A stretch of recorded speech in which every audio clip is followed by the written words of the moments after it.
Bonjour à tous, nous allons voir aujourd'hui comment changer des plaquettes de frein. C'est de la mécanique assez simple, de la mécanique de débutant, mais encore faut-il bien faire les choses. Donc d'abord on va préparer la voiture, c'est-à-dire que on s'apprête à la lever, on a le cric, on vérifie bien qu'on a tiré le frein à main, mis une vitesse, on enlève l'enjoliveur, le cric n'a pas encore levé la voiture, on débloque les 4 boulons, ensuite on lève, on met la chandelle, on redescend un petit peu le cric pour être sûr que la chandelle est bien en appui, donc on est vraiment en sécurité, on finit d'enlever les 4 boulons, on glisse la roue sous la voiture, et nous voilà face à notre étrier et puis au disque. Alors on voit que le disque là ici est à changer en fait, car il y a une usure d'environ 1 millimètre de chaque côté. Alors, pour changer les plaquettes, en fait, il y a juste un boulon de 13 à enlever ici, au niveau du coulisseau inférieur. Et ensuite, ça va permettre de pivoter. Donc, je débloque. Et c'est très peu serré.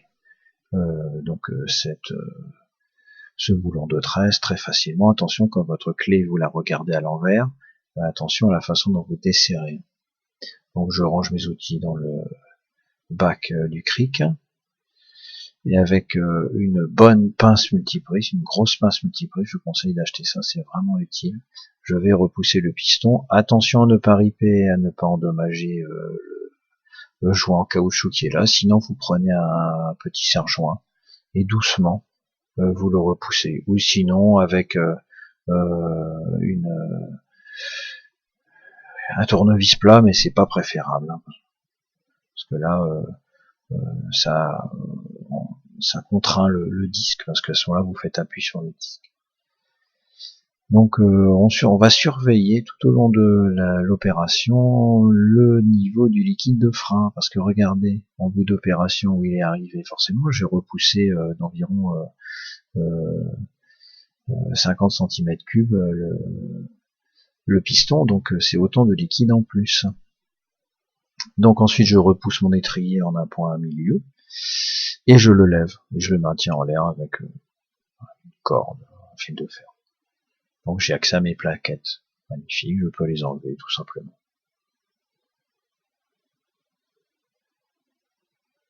Donc on voit qu'elles étaient usées, il reste 1 millimètre, mais bon, voilà, elles ont fait tout le travail qu'elles devaient faire. Donc je vérifie que j'ai la bonne pièce, donc c'est du Bosch ici, hein, et je m'apprête à les remettre. Et si vous en êtes ici, en fait, voilà, vous redescendez l'étrier, etc.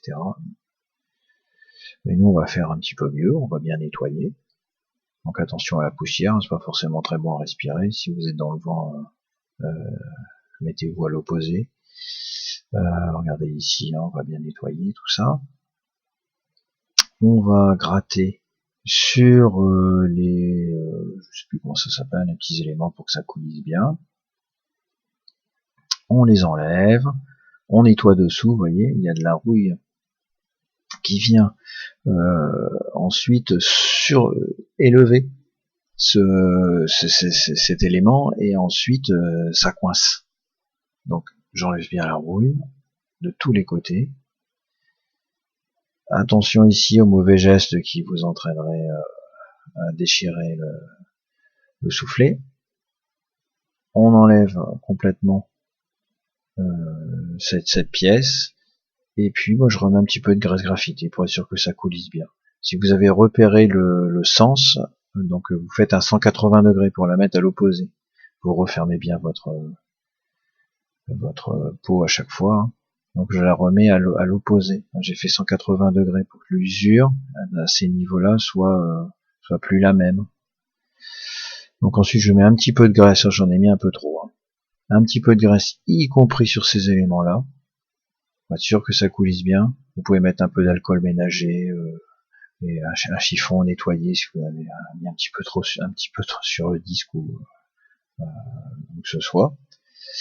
Et maintenant on est prêt à remettre Donc la vis, c'est normalement c'est vendu en neuf avec le kit, et moi je vais mettre de la Loctite parce qu'il y en a pas, un petit peu de Loctite en normal.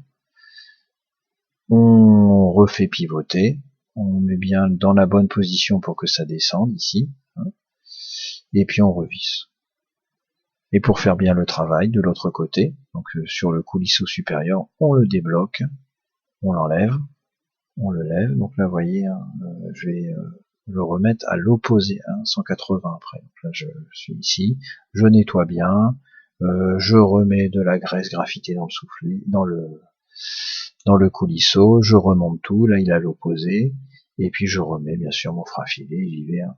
Je serre des deux côtés, demi-brut, hein, il faut pas bloquer à fond, parce que sinon vous allez contraindre et cette pièce qui est très importante parce que ça doit bien coulisser.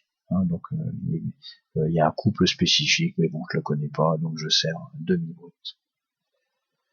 Ensuite vous enlevez votre fil de fer, vous mettez un boulon de roue, vous faites tourner, vous appuyez sur la pédale de frein pour que tout se mette bien en place. Éventuellement faire tourner le moteur, attention à la vitesse, pour que l'assistance de freinage se mette en marche. Ça va bien appuyer sur les plaquettes. On vérifie que tout est normal au niveau de la pédale, qu'elle s'enfonce pas, qu'elle va pas au plancher. Après plusieurs pompages, en premier pompage, c'est tout à fait normal. Il faut que le piston revienne au contact et que ensuite, vous pouvez tout à fait tourner le disque à la main. Hein. Vous en profitez pour vérifier vos soufflets, vos différents caoutchoucs, vérifier que tout est normal. Alors maintenant, on va s'intéresser sous le capot, donc parce que j'ai un excédent de liquide. Donc je me suis bricolé une petite bouteille et un tuyau pour venir aspirer simplement en compressant la bouteille, en la relâchant, hein, l'excédent. Hein. Donc attention, hein, par exemple là vous avez du fluide, il faudra bien baisser la bouteille pour que tout le fluide parte pas refouler un peu tout n'importe où dans le moteur parce que c'est corrosif. Hein. Et puis pas laisser ça traîner évidemment pour les enfants, c'est très dangereux. Et voilà, merci de votre écoute.